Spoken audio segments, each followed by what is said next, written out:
ರಾಜ್ಯದಲ್ಲಿ ಸಿದ್ದರಾಮಯ್ಯ ನೇತೃತ್ವದ ಕಾಂಗ್ರೆಸ್ ಸರ್ಕಾರ ಬಂದಾಗಲಿಂದಲೂ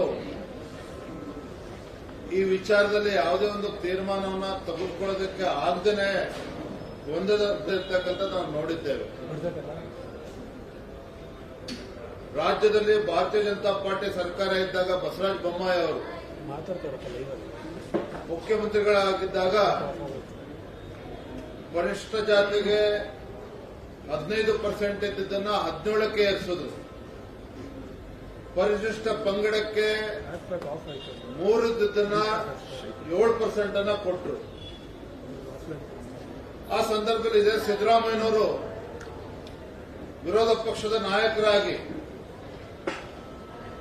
ಅದು ಆಗೇ ಇಲ್ಲ, ಅದು ಇಂಪ್ಲಿಮೆಂಟೇಷನ್ ಆಗಿಲ್ಲ, ಬಿಜೆಪಿಯವರು ಖಾಲಿ ಭಾಷಣ ಮಾಡ್ತಾರೆ ಅಂತೇಳಿ ಅಪಪ್ರಚಾರವನ್ನು ಕೂಡ ಸಿದ್ದರಾಮಯ್ಯ ನೇತೃತ್ವದಲ್ಲಿ ಆಗಿರ್ತಕ್ಕಂಥದ್ದು. ಇದೇನು ನಾಗಮೋಹನ್ ದಾಸ್ ವರದಿ ಏನಿತ್ತು ಅವತ್ತು ಬಿಜೆಪಿ ಅದನ್ನೇ ಇಂಪ್ಲಿಮೆಂಟ್ ಮಾಡಿರ್ತಕ್ಕಂಥದ್ದು. ಆದ್ರೆ ಇವತ್ತು ಸಿದ್ದರಾಮಯ್ಯವರು ಮುಖ್ಯಮಂತ್ರಿಗಳು ಇವತ್ತೇನು ವಿಶೇಷ ಸಚಿವ ಸಂಪುಟ ಸಭೆಯನ್ನು ಕೂಡ ಕರೆದಿದ್ದಾರೆ.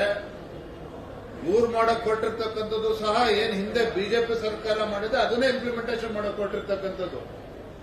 ನಾವೇನು 15 ಇದ್ದದ್ದು 17 ಮಾಡಿದ್ವಿ, 3 ಇರೋದನ್ನ 7 ಮಾಡಿದ್ವಿ ಪರಿಶಿಷ್ಟ ಪಂಗಡಕ್ಕೆ, ಅದನ್ನೇ ಇಂಪ್ಲಿಮೆಂಟೇಷನ್ ಮಾಡಕ್ ಕೊಟ್ಟಿದ್ದಾರೆ. ಅದು ನಮ್ಮ ಅಪೇಕ್ಷೆ ಅಥವಾ ಆಗ್ರಹ ರಾಜ್ಯದ ಮುಖ್ಯಮಂತ್ರಿಗಳಿಗೆ, ಮಾನ್ಯ ಸಿದ್ದರಾಮಯ್ಯನವರೇ ನೀವು ರಾಜ್ಯದ ಮುಖ್ಯಮಂತ್ರಿಗಳು, ಈ ಒಳ ಮೀಸಲಾತಿ ವಿಚಾರದಲ್ಲಿ ಒಂದು ದೃಢ ನಿರ್ಧಾರವನ್ನ ತಾವು ತೆಗೆದುಕೊಳ್ಬೇಕಾಗ್ತದೆ. ಎಸ್ಸಿ ಸಮುದಾಯದ ಏನು 101 ಜಾತಿಗಳಿದ್ದಾವೆ, ಯಾವುದೇ ಜಾತಿಗೆ ಅನ್ಯಾಯ ಆಗಬಾರದು. 101 ಜಾತಿಗಳು ಯಾವುದೇ ಜಾತಿಗಳಿಗೆ ಅನ್ಯಾಯ ಆಗಬಾರದು. ನೀವು ತೆಗೆದುಕೊಳ್ತಕ್ಕಂಥ ತೀರ್ಮಾನ ನಾಳೆ ಯಾವುದೇ ಇತರ ಜಾತಿಗಳು ಎಸ್ಸಿ ಸಮುದಾಯಗಳು ಬಂದು ಬೀದಿಗಿಳಿದು ಹೋರಾಟ ಮಾಡಬಾರದು, ಅಂತ ಪರಿಸ್ಥಿತಿಗೆ ತಳ್ಳಬಾರದು. ಆ ರೀತಿ ಎಲ್ಲ ವಿಚಾರಗಳನ್ನ ವಿಮರ್ಶೆ ಮಾಡಿ ಸರಿಯಾಗಿರ್ತಕ್ಕಂಥ ತೀರ್ಮಾನವನ್ನ ರಾಜ್ಯದ ಮುಖ್ಯಮಂತ್ರಿಗಳು ತೆಗೆದುಕೊಳ್ಳಬೇಕು.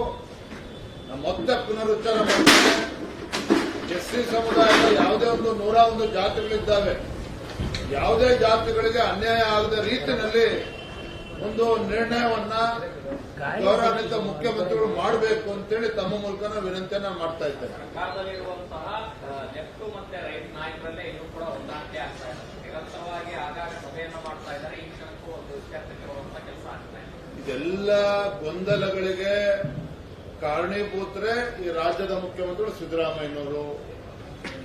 ಈ ಗೊಂದಲಗಳಿಗೆ ಸಮಸ್ಯೆಗೆ ಇತಿಶ್ರೀ ಆಡಬೇಕಾಗಿರ್ತಕ್ಕಂಥ ಕರ್ತವ್ಯ ಈ ರಾಜ್ಯದ ಮುಖ್ಯಮಂತ್ರಿಗಳಿಗಿದೆ.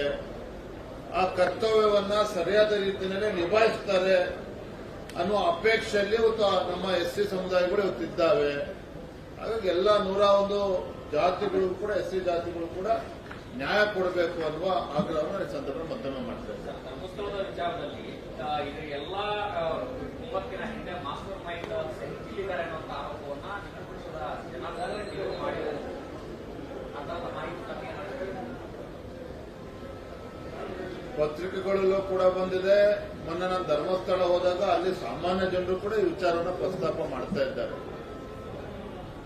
ನೋಡಿ, ಇದರಿಂದ ಯಾರಿದ್ದಾರೆ, ಯಾರ ಷಡ್ಯಂತ್ರದಿಂದ ಅಡಗಿದೆ, ಇವು ಕೂಡ ಬಹಳ ದಿನ ಗುಟ್ಟಾಗಿ ಉಳಿಯೋದಕ್ಕೆ ಸಾಧ್ಯ ಇಲ್ಲ. ಹಾಗಾಗಿ ನಮ್ಮ ಆಗ್ರಹವೂ ಕೂಡ ಧರ್ಮಸ್ಥಳದ ವಿಚಾರದಲ್ಲಿ ಒಂದು ಧಾರ್ಮಿಕ ಭಾವನೆಗಳಿಗೆ ಧಕ್ಕೆ ತರ್ತಕ್ಕಂಥ ಕೆಲಸ ಆಗಿದೆ, ಅಪಪ್ರಚಾರಗಳು ಆಗಿದ್ದಾವೆ. ಈ ರಾಜ್ಯ ಸರ್ಕಾರಕ್ಕೆ ಕಿಂಚಿತ್ತಾದರೂ ಕೂಡ ಧರ್ಮಸ್ಥಳದ ವಿಚಾರ ಬಗ್ಗೆ, ಧರ್ಮಸ್ಥಳ ಮಂಜುನಾಥೇಶ್ವರನ ಬಗ್ಗೆ ನಂಬಿಕೆ ಇದ್ದಿದ್ದೇ ಆದಲ್ಲಿ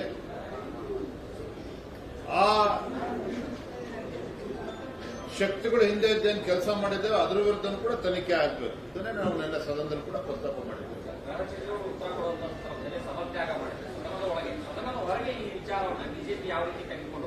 ಮತ್ತೆ ಇನ್ನೂ ಕೂಡ ಸದನ ನಡೀತಾ ಇದೆ. ನಿನ್ನೆ ಗೃಹ ಸಚಿವರ ಹೇಳಿಕೆಯನ್ನು ಕೂಡ ತಾವು ಗಮನಿಸಿದ್ದೀರಿ. ಅದು ಒಂದು ದುಃಖ ತರ್ತಕ್ಕಂಥ ವಿಚಾರ ಅಂತ ಹೇಳಿದ್ರೆ, ಏನು ರಾಜ್ಯದ ಮುಖ್ಯಮಂತ್ರಿಗಳಿಗೆ ಅಥವಾ ಗೃಹ ಸಚಿವರಿಗೆ ಹಿಂದೆ ಮೈಸೂರಿನಲ್ಲಿ ನಮ್ಮೊಬ್ಬ ಹಿಂದೂ ಕಾರ್ಯಕರ್ತ ಒಂದು ಅನ್ಯ ಧರ್ಮದ ವಿಚಾರದಲ್ಲಿ ಏನೊಂದು ಸೋಷಿಯಲ್ ಮೀಡಿಯಾದಲ್ಲಿ ಪೋಸ್ಟ್ ಮಾಡಿದ್ದಾರೆ ಅಂತ ಹೇಳಿದಾಗ 24 ಗಂಟೆಯಲ್ಲಿ ಅರೆಸ್ಟ್ ಮಾಡ್ತಾರೆ. ಒಂದು ಕೋಮಿನ ಜನ ಪೊಲೀಸ್ ಸ್ಟೇಷನ್ ನುಗ್ಗಿ ಅಲ್ಲಿ ಪೊಲೀಸ್ ಸ್ಟೇಷನ್ ಬೆಂಕಿ ಹತ್ತಕ್ಕಂತ ಕೆಲಸ ಮಾಡ್ತಾರೆ. ತುಮಕೂರಿನಲ್ಲೂ ಕೂಡ ನಮ್ಮೊಬ್ಳು ಮಹಿಳಾ ಕಾರ್ಯಕರ್ತೆ, ಹಿಂದೂ ಕಾರ್ಯಕರ್ತೆ ಒಂದು ಯಾವುದೋ ಒಂದು ಸಾಮಾಜಿಕ ಜಾಲತಾಣದಲ್ಲೇ ಪೋಸ್ಟ್ ಮಾಡ್ತಾರೆ ಅಂದಾಗ ಅಲ್ಲೂ ಕೂಡ ಅರೆಸ್ಟ್ ಮಾಡ್ತಕ್ಕಂಥ ಕೆಲಸ ಮಾಡ್ತಾರೆ. ಆದ್ರೆ ಈ ವಿಚಾರದಲ್ಲಿ, ಧರ್ಮಸ್ಥಳದ ವಿಚಾರದಲ್ಲಿ ಏನು ಡಿ ಕೆ ಶಿವಕುಮಾರ್ ಅದೇ ಸಿದ್ದರಾಮಯ್ಯನವರು ಕೂಡ, ನಾವು ಕೂಡ ಧರ್ಮಸ್ಥಳದ ಬಗ್ಗೆ ಬಹಳ ನಂಬಿಕೆ ಇಟ್ಕೊಂಡಿದ್ದೇವೆ, ನಾವು ಹೋಗ್ತಾ ಇರ್ತೇವೆ ಅಂತೇಳಿ ಹೇಳಿಕೆಗಳನ್ನ ಕೊಡ್ತಾ ಇದ್ದಾರೆ.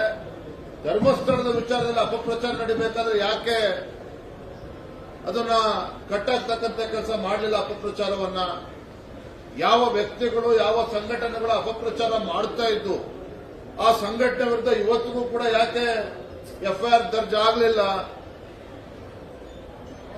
ಹಿಂದೂ ಧಾರ್ಮಿಕ ಭಾವನೆಗಳಿಗೆ ಧಕ್ಕೆ ಬಂದಾಗ ಯಾಕೆ ರಾಜ್ಯ ಸರ್ಕಾರ ತತ್ಕ್ಷಣ ಸ್ಪಂದನೆ ಮಾಡಲಿಲ್ಲ? ಗೃಹ ಸಚಿವರಾಗಲಿ, ಮುಖ್ಯಮಂತ್ರಿಗಳಾಗಲಿ, ಇದಕ್ಕೂ ಕೂಡ ರಾಜ್ಯ ಸರ್ಕಾರ ಉತ್ತರವನ್ನು ಕೊಡಬೇಕಾಗ್ತದೆ.